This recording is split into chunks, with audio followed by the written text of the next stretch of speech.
August 10 ஞாயிற்றுக்கிழமை. சோர்ந்து போகாத ஜெபம். சோர்ந்து போகாமல் எப்பொழுதும் ஜெபம் பண்ண வேண்டும் என்பதை குறித்து அவர்களுக்கு அவர் ஒரு உவமையை சொன்னார். லூக்கா 18:1.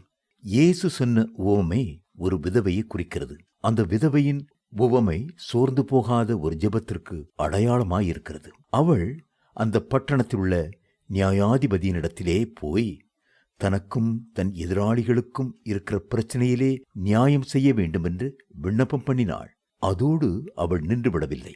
தொடர்ந்து நியாயாதிபதியினிடத்தில் ஞாபகப்படுத்திக் கொண்டே இருந்தாள். நியாயாதிபதிக்கு அது தொல்லையாயிருந்தது.